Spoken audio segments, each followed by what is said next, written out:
Hey, welcome back to Dad Space. It's Dave. Nice to have you here. Today, we're going to talk a little Bruce Springsteen. Yeah.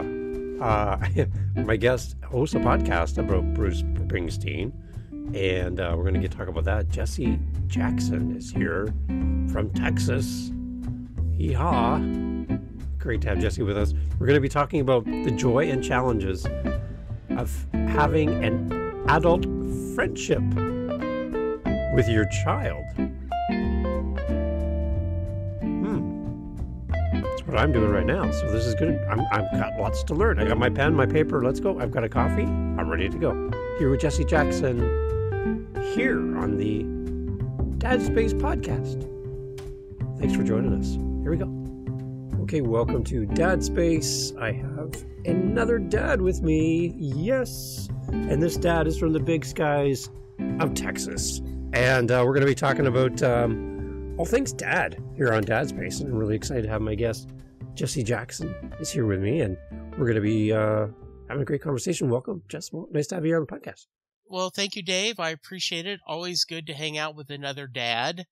It is, when we had our first child, my wife and I talked about that one thing about being a parent. It kind of cuts across all social and economic boundaries. If you're in a room with anyone, if they have a child and you have a child, you find something to talk about in common. Right. And if you're listening to this and you're like, Dave, Jesse sounds like an expert podcaster. Well, you're right. He is. And it's so great to have you on. Jesse, can you talk a little bit about your podcast? Because you're getting close to a milestone, and I'd love to celebrate that. I sure can. So I am a host and co-host of multiple podcasts. My wife would probably tell you too many. But the big one we're talking about, Dave and I talked a little bit before we hit recorded. I do a Bruce Springsteen fan podcast. It's called Set Lusting Bruce. And it is, I started this in 2015. Set lusting is when you are following a Bruce Springsteen show on social media that you're not attending, and he plays a song you wish you were there to hear. Instead of set listing, you start becoming set lusting. So that's where that name came from. And I am close to 1,000 episodes. Wow. So over 7 years, close to 1,000 episodes and most of them are just me and another Springsteen fan talking about Bruce, talking about Bruce's music. I do B-side episodes, Dave. So let's say you're a big fan of The Clash or U2 or, Smokey Robinson and the Miracles. I will have you come in and you'll share how their music helped you the same way that Bruce's music has helped me. And so I call those my B-side episodes for thus old enough to remember. 45, you had the A-side and the B-side. So it is developed. One of the nicest compliments I got is someone said it's no longer a Bruce Springsteen podcast. It's a podcast about where you talk to interesting people where the host happens to be obsessed with Bruce Springsteen. I love it. It's amazing because, what an amazing artist to cover. Number one, he's such an amazing musician, and the band. I just can't to go that long for a concert. If you've ever seen any Bruce Springsteen show, the length of a concert, and they just keep going and going and going. It's just, he puts everything out every time he hits the stage, and I love that. Yeah. Currently the core band, the E Street Band, probably he is 73. Wow. Most of the other band members are in their 70s as well. Right now he is on tour, promoting, Letter to You, which was his last studio album. He did a covers album of Only the Strong, which is him covering some soul classics. But the show's running about 2 hours and 45 minutes on average. So at 73, I can't stand, I am 63. I can't stand 10 minutes without looking for a chair. Yeah. I can't imagine sitting performing for 2 hours and 45 minutes every like third night. I watched him throw his guitar backstage at near the end of a song, and usually there's someone there to catch it, and this time there wasn't. Yes. And you could see the hurt look on his face, like, oh my gosh. I'm like, oops, that's not good. Which is a perfect segue. So in 2016, I took my adult son. So he was born in 89. So he's in his 20s, right?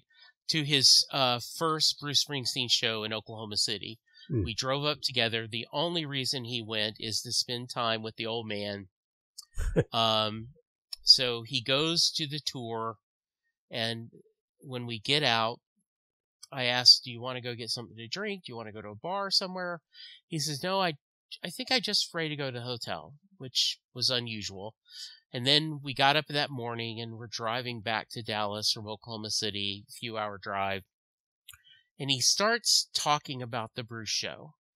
And he said, first off, Bruce doesn't waste time. Like, you've got to be ready. The moment one song ends, he start counting down the next one. Mm-hmm. And so if you lose your place, you're in trouble. And secondly, I wish the Dallas Cowboy receivers could catch as well as Bruce Springsteen's guitar tech. There you because go. He throws that guitar. And so Bruce says, I think let's hire that guy as a receivers coach because my Cowboys are not catching their football as well. I love it. Yeah. So what a great moment too for you guys to do that together. That's really cool because there's something you're passionate about, and for your son to come along for that and experience that with you through your eyes. That's one thing I love. And I had people on recently just talking about legacy as a father and what we pass down to our kids and what lives on in our family. And I just love the idea of you sharing your legacy through podcasting with us, but then also having that moment with your son. It's amazing. It's a good memory. So this last summer, I returned the favor. So way back, gosh, I can't remember now. Someone who's a wrestling fan is yelling at me, but it was WrestleMania down in Houston, Texas. It was still the Astrodome. The Rock and Stone Cold Austin was the headliner. Many people say it's one of the best WrestleManias of all time. My son was in the 8th grade at the time, 7th, 8th grade, and he was a huge wrestling fan. And when he saw Dallas to Houston, 3-4 hour ride, he saw it was going to be that close. He's like, I'd do anything to go to WrestleMania. And so I said, okay, tell you what, you get straight A's, I will take you to WrestleMania. Wow. So then, being the kind of dad I am, I immediately ordered us tickets for him. Like, okay, we're gonna go. But he did get the straight A's. And so we drove, and that is a memory he brings out all the time. Key forward 10, 15 years later, last summer, WrestleMania was here in Dallas at Jerry World, where the Cowboys play. And he bought tickets. He would not let me pay for anything. I forced him finally at the gig to, buy my round of concessions. But he went to WrestleMania, and I'm watching his passion through his eyes. And I had a blast because, one of the things we're going to talk about as a parent is, you go through cycles. They're a baby, you're overprotective. They become a toddler, a youngster. They think you're a hero. Yep. You hit adolescence. They think you're an idiot. Yep. And then about in the middle 20s, maybe early 20s, all of a sudden he or she starts respecting you. And then you reach a point where, okay, you're now adults. And there is a different relationship. There is a friendship, but also you never totally lose that parent-child relationship. Yeah. But it is, I think if it's healthy, you you change through each phase. Yeah, and you grow. And I think the one thing I see too is there's some respect that happens. There's respect from Right. your child to you when they realize how hard life is, right? It's like, oh, now I get it. I kind of understand why you work so hard, or why you were away, or, maybe when I was small, I didn't get it. Now I get it. So there's respect coming from your child to you as a parent, but then there's also respect from parent to child, which is unique. Yeah, one of the things I recommend to your listeners, even if you're not a Springsteen fan, go find a YouTube clip of in 2016 him doing Independence Day live. Independence Day is a song that's off the river, and he wrote it about his relationship with his father. And one of the lines are, "I'm not going to let them do to me what they did to you." Yeah. And he tells the story of before he sings the song, that it's the story of a father and a son loving each other, but just don't know how to show it. And what I found very powerful is he wrote this when he was in the 20s, and then he's in his 60s in 2016. He's actually older than the father is in that song. And he is now singing this song he wrote it as a young man, thinking the perspective of me to my older father.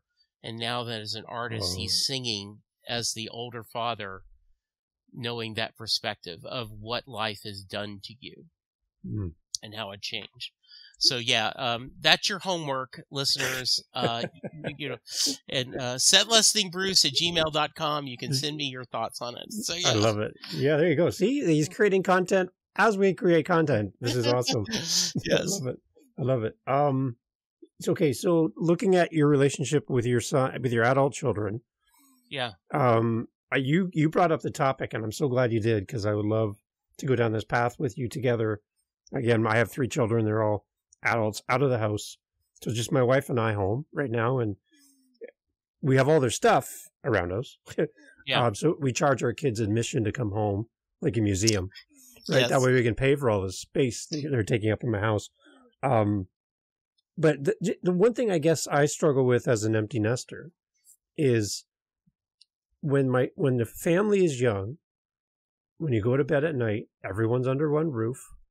You kind of know where everybody is. You have your finger on the pulse of what's going on at school or in their life. And again, as they go into teenage years, that kind of gets stretched a little bit. But for the most part, as a parent, you have this sense of completion that everyone's here. We're all safe. We're all under one roof. So lock the doors, go to bed, and you feel comfort in that. And now as a empty nesting dad, that's missing for me, is that sense of security. Like, again, I don't know, have my kids had lunch today? Have my kids, did they go to work? I don't know. I'm missing out on some of that day-to-day stuff. And how did you kind of respond to that when, the house got a little quiet as the kids went off and did their thing? I did better with it than my wife did. My wife really struggled when Chris went away to college. He went to a college called Stephen F. Austin in Nacogdoches, Texas, about 3.5 hour drive from our house. So it was close enough we could get there if there was an emergency, but far away enough that he wasn't coming home every weekend, right? And so she would just be petrified if she didn't hear from him. And I reminded her that, remember when we moved from Lake Charles, Louisiana to Dallas, Texas, if we went 2 weeks without calling your parents, they would be freaking out when we called them. Oh, you're okay? We thought you're dead. And remember how you rolled your eyes and you were so unhappy with your mother? And she goes, well, I now understand them. They were right. I was wrong. So her and Chris came up with a plan that at 10 a.m. every Friday, no matter what was going on, he stopped and called her. Hmm. So that, and if he had a class or something, they'd adjust. But every Friday morning, he checked in with her. Nice. And that was enough for her to, okay. She goes, every other time, I'm sure he's either in mass or the library. That's right. He's either in church, he's sleeping in his dorm, or he's in the library studying. There is that fear because you're only as comfortable as what did someone say? You're only as happy as your unhappiest child. When you hear your child is, hey, I'm meeting a bunch of buddies after work for happy hour, it is hard not to say, okay, if you drink too much, get an Uber. Yeah. You need, you can drink water at a happy hour. You can, because with the teenager, right, you had that. If you drink too much, we the whole Mothers Against Drunk Driving and, this whole, I promise you, I will not yell at you that night. And I had a road to Damascus moment.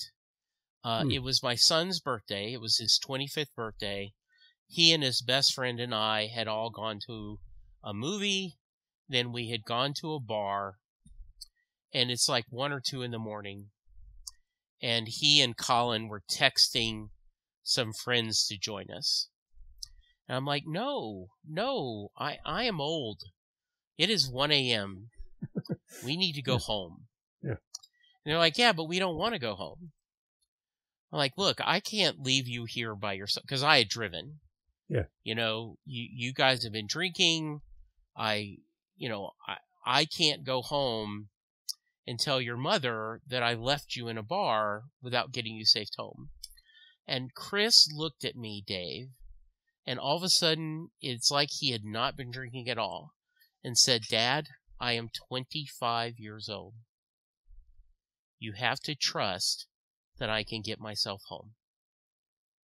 And I went, wow, you're right. Yeah. He's not a 16-year-old. Yeah.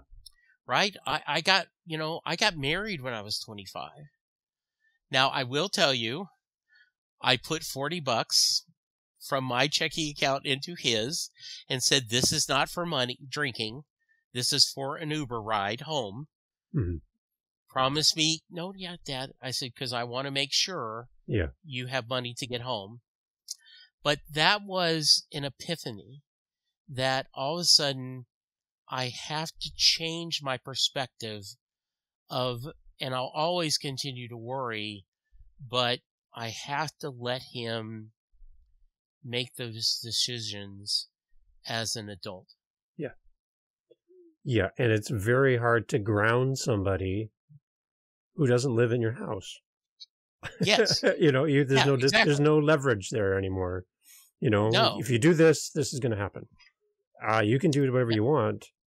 And there's no recourse from me, just maybe some wisdom about, hey, if you drive and you've been drinking, you're going to be having some problems, just so you know. Right. Like adult to adult now, let's talk. So yeah, I love that you still did the dad thing and helped with the finances to get home. Yeah. So you still showed up as dad, but you also left space for 2 adults to have a conversation. So that's good. I like that. And the other thing that I'd urge dads as their child grows older is sometimes you're going to flip the table. And I don't mean the cliche of, oh, you have to have your son or daughter program your computer or your remote because, the cliche of us people not being technology. But I have a very set mentality. I tend to be very passive and very giving in my work life. I tend to apologize a lot, always looking for a way to get along. And, Chris would say a couple of times, well, that's how you would do it, Dad, but that's not how I would do it. I'm going to be a little more aggressive. I'm going to push back a little bit more because I think I don't want him to take advantage of me. Mm. And there are a couple times where I will go to him and go, okay, my gut instinct is to give in. Give me the other side. Tell me why. And he says, you're never a jerk, Dad. And that's a good thing. As my dad, I love you were never a jerk.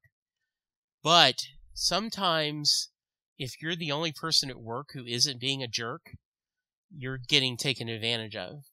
So let's talk about that. And so, Dave, that is really it gives you a fresh perspective when you start, your child is asking for advice, but then you can ask them advice as well. Yeah. Because they have been in the work life from a different perspective. Yeah. They have had a different, and that is very rewarding and satisfying. It's a power dynamic shift, right? There's this. Yes. There's an acknowledgement of them and what they've learned and who they are as people, right? And I think if you don't allow that to happen, you're robbing of them of the opportunity to be an adult and be responsible. They're obviously going to make mistakes because we made mistakes even as dads when our kids were small. Nobody was there holding our hand on day one saying, okay, here's step 1, here's step 2, here's step 3. You walk out of the hospital with a baby in a carriage, there's a little holder, and you're like, nobody follows you home. And you're like, oh my gosh, like really? Nobody's coming with me? No, go. Have a good, you're good. Yeah. You're not even going to check, right? You're not going to check on me? No, you're good. Yeah. And it is scary at times. And I got advice, where I had a mentor who said, Jesse, you're looking for the right answer. And sometimes there is no right answer. There is just a choice, right? Like this isn't a video game that if you put in the right moves or you type in the right command, it's going to be right.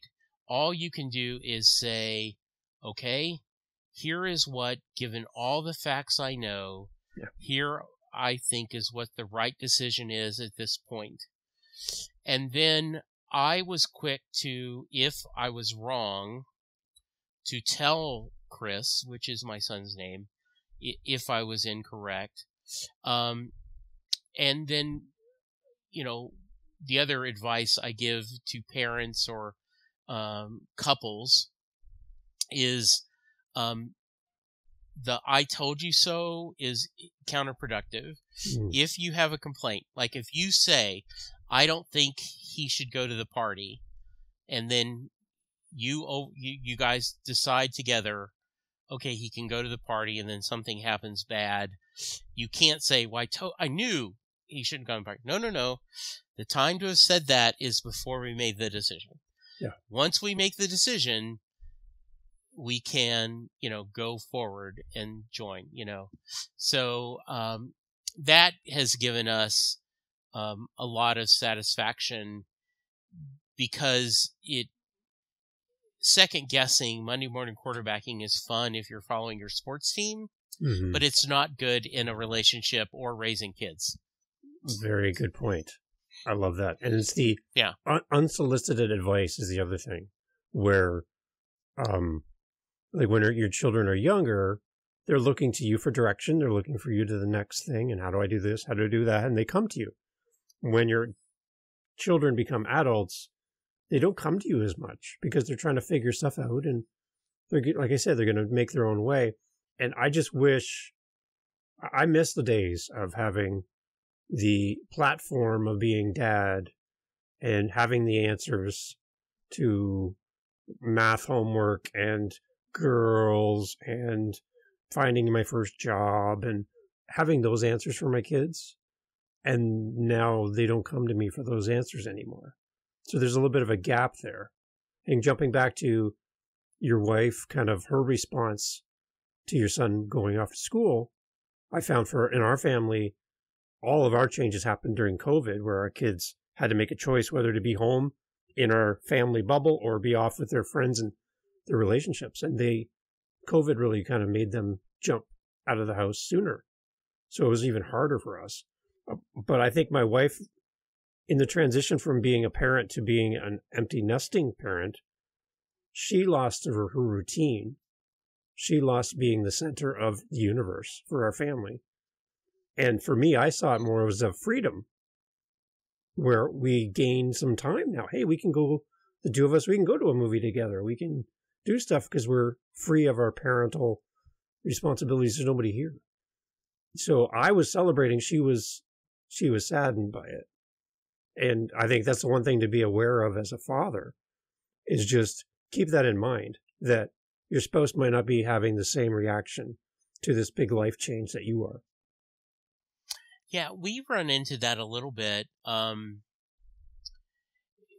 Chris moved out right at the end of COVID and, got his own place. And, he's done this a couple of times. And so for that couple of years he wasn't living with us, he would come home almost every football weekend. During the NFL season, he'd come over on Friday, stay till Sunday after the Cowboy game, usually wouldn't go home till Monday. And, it took a little bit of adjustment because, Linda's like, oh, it's the boy. We'll watch whatever he wants to watch on TV. We'll eat whatever he wants to eat because it's the boy and he's visiting. And I'm like, it isn't like he's visiting every 6 months. He's here every weekend, right? So I may not want to eat what he wants to eat. I may not want to watch TV what he wants to watch. And and Chris will joke every once in a while, well, you can't miss me if I'm not gone, so I'm going to skip this weekend. Yeah. And so he made the decision he wants to buy a house. And so he reached out to both Linda and I and said, okay, here's the deal. My lease is up on my apartment. I've lived in downtown for the past couple of years. I've scratched that itch. It is not what I thought it was going to be. I want to buy a house or a condo with a yard for his dog. And so I want to move back in, but let's negotiate. How much am I going to pay you in rent? I will pay half, groceries.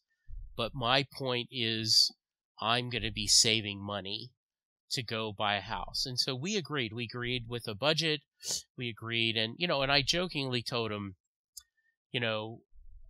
I would charge you more if I see you blowing all your money on beer and, being crazy.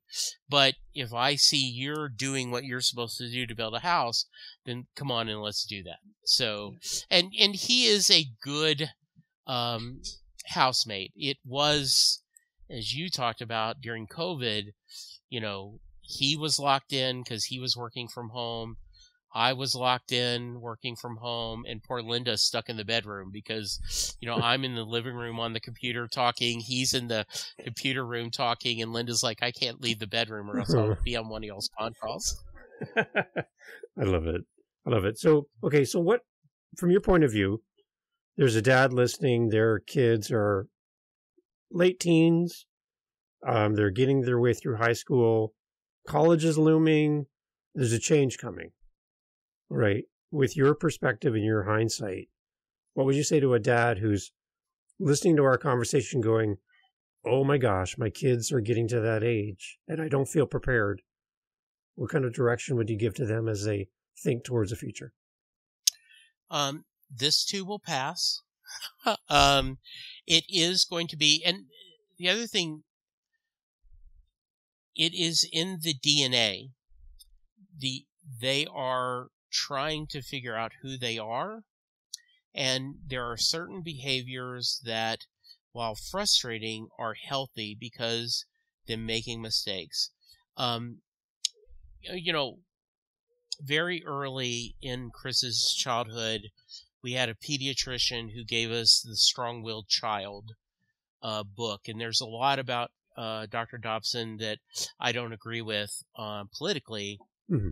but the core group of you have to set expectations and then hold them accountable. They have to know what the boundaries are and then hold them accountable to hitting those boundaries. So we got very quickly. Chris Still talks about, he's 33 and he says, I remember when I was 15, you said, I don't respect someone who doesn't have a job. And, he said, that shook me. And so since then, he's always had a part-time job. Set the boundaries of, here is what I expect you. Here is the curfew, and let's discuss why I'm holding it.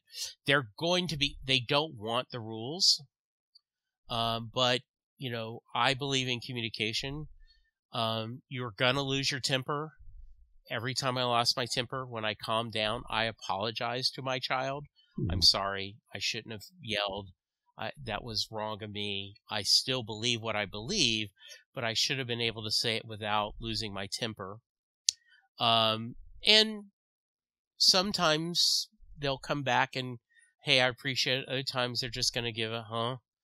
And, keep that communication going one way or another. And understand that try to find what they love to get engaged with them, right? If it's Metallica or video games or, whatever they seem to love, be involved with it as much as you can so that they know you're a safe place to visit and they'll want to talk to you. That's my communication, setting expectations, and just trying to be there so they know. The other thing that I do a lot, Dave, is I set up a safe space. Like I will say, hey, okay, Chris, if you want to talk about this, I promise I will just listen and only give you advice if you want it. Right? And just want to talk through this out because, right, Dave, you just talked about that. Yeah. I want to tell them, hey, you shouldn't drink and drive. You shouldn't do this. Don't get a $10,000 credit card and charge it up because now it's going to take you 15 years to pay that off, right? You have to give them their space, but you want to make it there if they can talk to you and keep it going. Did any of that make sense? Yeah. I felt like I rambled. No. And so the one thing I would suggest to any dad is start a podcast. And you're like, wait a minute, what are you talking about? The reason why I would say that, and I'm joking a little bit, but if you start a podcast and you interview people, you will learn the art of active listening, where you don't talk over people, you don't cut them off mid-sentence, you let people complete their thought, and you listen. You put your phone down, you focus on your guest, you focus on the conversation you're having. We're doing it here, right? I'm not jumping over you as you're talking. You're doing the same thing back to me. You need to demonstrate that for your kids. Yes. Right. You need to be able to let them talk without butting in, without speaking over them, without having to demonstrate your authority, your opinion, your judgment, your praise, whatever. You need to give them the ability to speak as adults. And I think so I'm saying in a podcast setting, having a podcast makes you learn how to do that and develop that muscle that you might not do in any other relationship or work environment or stage in your life. It helps with your spouse, your partner, and all that. It really does help create a space where you can build that active listening. So I jokingly say, go start a podcast about whatever you want, but just learn the art of active listening as a result. I do think that is, and also it is easy to do the judgment and comparison. People will talk about how gifted their child is, or how their child is doing this and this, and you look at your child and go, really? I'm not doing that. Understand that, one, they may be lying or embellishing, and two, look for what your child does really well. I'll give you a story. We were in New York City. My wife worked for a company that was based out of there, and we had gone to New York for a meeting, and Chris and I tagged along, and we were trying to get a cab, and someone jumped in front of us and just stole the cab, and you could see Chris was like shocked, like, I don't know the world works this way. This is crazy. And so we were at a steakhouse, and there was a cab there, and Chris, we went to him, and he goes, no, I'm off duty. And Chris goes, which way is home, though, for you? Because we're at this hotel. Is there any chance your drive home is in that direction? And the cabbie goes, yeah, actually it is. Get in. I'll take you there. And I looked over at Linda and I said, okay, he's 16. He's figured out how to work a cab in New York. He's going to be fine. He may never make straight A's again. And he got his 4-year degree. He never was consistently, he was mediocre at best, but I see the real world of that experiences, and I saw that gift. Chris was kind to people. Chris is kind to people. Chris is very understanding and forgiving. And so that's the other thing is we sometimes don't take time to notice what our childs have versus what they don't have. They are not straight A students. They're not a gifted athlete. But, if they're kind to each other, that's even better than any of that. And that comes back to years of being under your roof, seeing you as a father, as a parent, making mental notes, picking what they like and what they might do differently than you. But you've been on display on that platform since the day you came home with Chris, who couldn't take care of himself at that stage, right? You've been there every day as dad. And I think that's the one thing is that your kids will come back. So speaking to that father that is getting close to their kids leaving, they will come back. Give them some space. They will come back. You would want them to come back sooner and be actively calling you and texting you and telling you about their day. And that's not going to happen at the beginning. They're going to want some space. And that hurts as a dad because all you want is the best for your kids.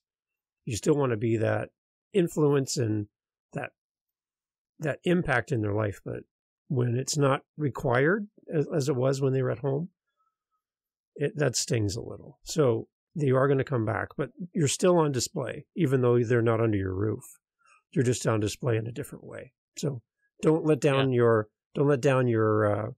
guard and think that you can act differently than you have, because they're still watching you for inspiration and for advice, even if they're not asking. Well said, my friend. Perfect. Yeah.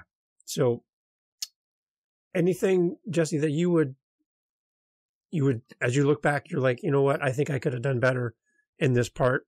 And I wish I had a second chance. Is there anything you're just like, I could have done that a little bit better? So I think sometimes we may have been a little too strict at times. Okay. But at other times, I'm not sure. Overall, I think it's good. I think that all the work comes back worth it when your adult child says, well, I want to hang out with mom and dad. Yeah. I want to spend time with them. And so I think,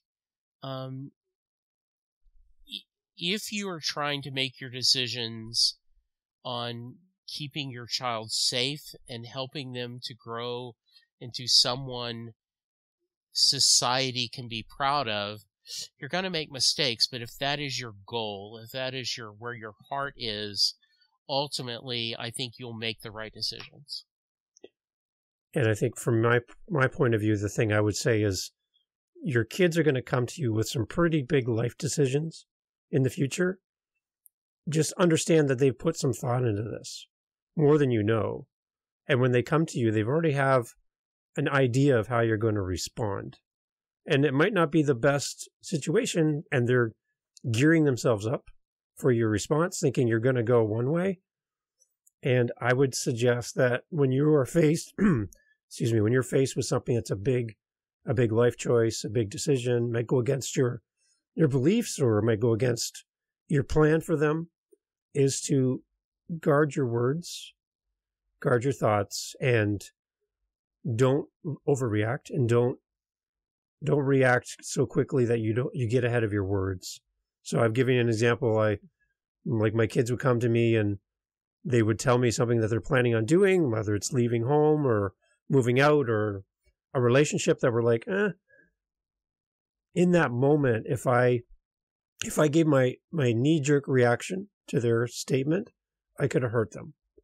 So I can remember myself saying to myself in that moment, Dave, just wait. Be quiet. Don't talk.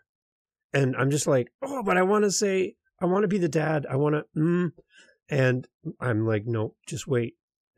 And in that silence of them looking at me like, what's he going to do? I was able to zig when they thought I was going to zag because I had time to think. And that was a hard thing to do because I had to get off the dad platform and allow someone else to climb up on that platform in that moment as two adults talking. And that was so hard. And again, no one was there to show me how to do that in the moment. But I just knew that my words mattered in that moment. And I had to be very careful because that would be a memory for my kids in the future. With that time I went to talk to Dad about that tough topic that I knew they weren't going to be happy about. But my dad took time to collect his thoughts and have a conversation instead of being a dad. Yeah, well said, my friend. Good job. Really tough. Really tough. Yeah, it is. Right? Really tough. And scary. Everything all in one. Yeah. So, I remember once my wife asked her best friend, who had two daughters, and they were both grown now, and Linda asked, when does it get easier? And she goes, never.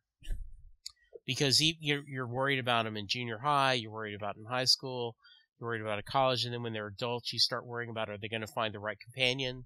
Are their children going to be okay? Are they doing the right things? He says, you never stop worrying about your kids. Right. And it is, I think that's in the DNA. And if you're listening to this and your dad is still with you in your life, great. I've lost my dad many years ago. I don't get those phone calls on my phone where it says dad calling, and that makes me sad. Yeah. But if you do have a dad out there and you're listening to this, call them. Amen. Because there's silence at home and they would love to see your name on their phone. And if you're a dad, call your kids. Text them, send them an email, do something. But just let them know that you're thinking about them today. Because it's going to mean so much to them that dad took time to say hello or how are you, checking in, love you, just thinking of you. And then the same reverse from kid to parent. Do the same thing for your dad today. I think that would mean a lot. So, Jesse, thank you for being part of Dad Space. Thank you for sharing today. And again, we want everyone to go check out your podcast. Especially if you love music and Bruce Springsteen. What a combo right there. But go and check out Jesse's podcast. We're going to have links in the show notes. And the 1000th episode is coming up, which is so exciting. Any big plans for 1000? You got to have something cooking.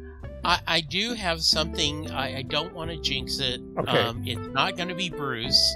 Well, that would be awesome, yeah. That would be awesome. But I do have something that's, if it comes through, I think it'll be very worth the 1,000th episode. So, beautiful. Yeah. Okay. Yeah. Well, we'll be listening. We'll be listening. All Thank right. you for being part of Dad Space. You're going to come back. We're going to talk music. Yes. That'll be fun, too. We're going to have you on the Add to My Playlist podcast. And maybe we'll share our favorite Bruce Springsteen songs and talk about why they're so meaningful to us. So we'll do that in the future. That'd be great to have you on for that. Yeah, and we're going to have you on Set Listing, Bruce, and we're going to talk a little bit about music on that one, too. So, sounds great. Keep watching the podcast feeds. And if you ever throw your guitar off stage, make sure there's somebody to catch it. There you go. Absolutely. There you go. Thank you so much, Jesse. Great to have you here. Thank you, listeners. I appreciate it. Talk to you soon. All right. Thanks for listening to Dad Space today. Go check us out on all of our social media, YouTube, all that great stuff. You can find us as Dad Space Podcast. Real simple. Dad Space Podcast, whether you're on Facebook, Instagram, TikTok, even YouTube. Email us, dadspacepodcast@gmail.com. We're always looking for great guests to come on the podcast. If you have any feedback for us, let us know here at Dad Space. Looking forward to connecting with you on the next episode, right here of Dad Space. Follow us on your podcast app for more. Cheers. To you, Dad. Thank you.